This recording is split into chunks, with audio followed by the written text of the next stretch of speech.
Kuri sitasiyo ya polisi ishami rishinzwe kurwanya magendu hafungiwe abacuruzi b'Abahinde bakekwaho gukoresha TVA z'impimbano kugira ngo banyereze imisoro, bakaba bafashwe na polisi nyuma yo gukora iperereza, dore ko polisi y'u Rwanda ari umufatanyabikorwa w'ikigo cy'igihugu gishinzwe imisoro n'amahoro, nk'uko Mugabe uhagarariye ishami rishinzwe kurwanya magendu muri Rwanda Revenue Authority abivuga.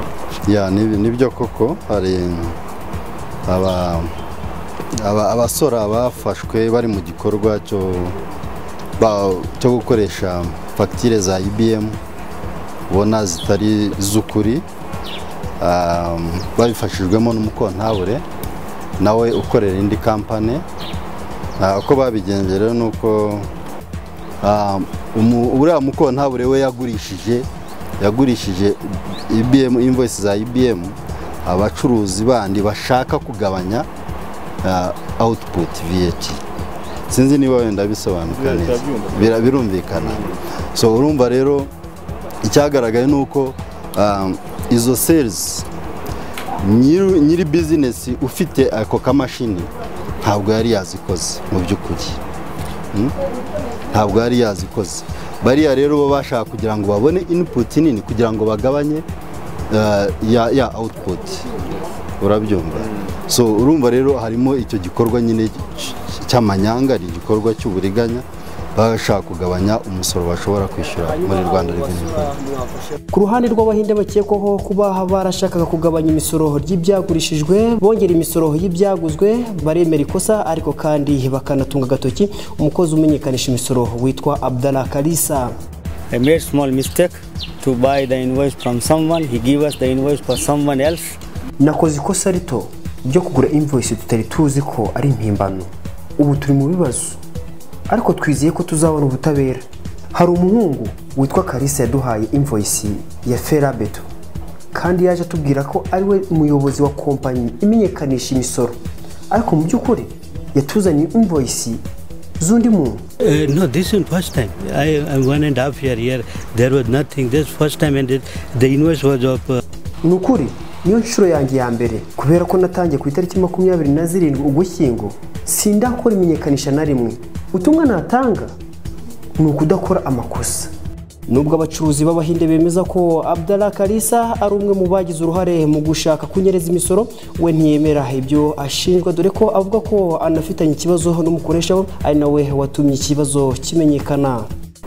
Ntabwo mbyemera pe, ntacyo nigeze mbikoraho pe. Nyuma yo kumva ihakana rya Abdallah ukora imenyekanisha ry'imisoro ndetse hakanavuga ko afitanye ikibazo n'umukoresha we, twegereye Sulaiman Bar, umuyobozi wa kompanyi imenyekanisha imisoro ndetse ikanacuruza ibikoresho byo mu nzu Al-Haman Furniture, maze adusobanura uko ikibazo giteye, dore ko imashini ye ariyo yakoreshwe mu gucura izo nyongeragaciro z'impimbano. Comptable twari tumaranye igihe tukorana, mwizera ntazi ko ankorera ibintu navuga ko ari amanyanga, ni amanyanga. Amaze muri uku kwezi kwa 11 kwasize n'ubusanzwe bwose yazaga akafata imashini ku kazi, aratubwira yuko agiye kucekinga report kuva muri RRA kugira ngo arebe uburyo ari bubalansinge yishure imisoro ya VAT TVA. Noneho ntago ngiye kujya in deep cyane. Kuwa mbere yaje ku kazi afata imashini zari nka saa 11 n'iminota nka 17 aho ngaho. Ahageze yasanze tufite abakiriya, arambwira ibintu musakira birihutirwa. Amubaza nibiki nkeneye imashini ngiye kureba muri RRA kubera today is the deadline, niho munsi wa nyuma we last quarter, kikihembwe cya nyuma. Ndamubwira ihangane katoya, ariko nabonye agency yari afite fate imashini ndayimuhereza. Maze kuyimuhereza aragenda, ndamubaza koze akererewe saa 11 nago ari busange bafunze. Arambwira kuva ari last day basiba bongeramo iminota. Muhereze imashini aragenda, amara nk'iminota 30 arampamagara, arambwira ngo ahantu nari ngiye nsanze hari abantu benshi cyane bemereye abantu bari mu nzu, abari hanze batuwakaniye nzasubira ejo mu gitondo. Aramubwira ndacyari ku kazi nzanira imashini, arayigarura.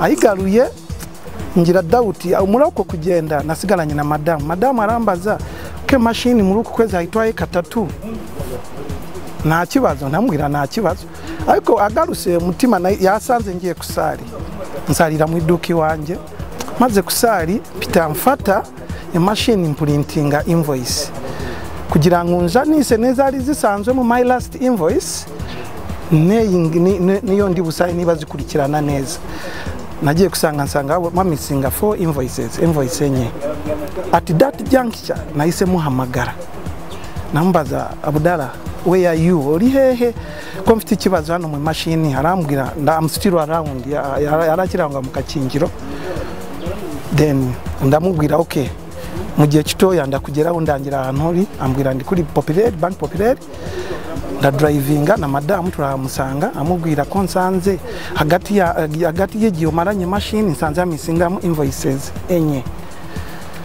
arambwira ngo ngewe simbizi sinzi no koretse iyi machine amubwira Abdallah please be honest to me mbwira niba ari invoice printinze mbimenye aranga rwose akomeza kuhakana ahakanye ahubwo amaprogramu arambwira ejo tuzajye kuri Rwanda Revenue batuwe historic niba nusanga ari invoice na printinze mu gihe wari wampaye machine nzaba nakorera amakosa ariko nusanga na invoice uzawambeseye anyuma ngaho sinze ibintu bizakurikiraho tumaze kuvayo ndi umwere.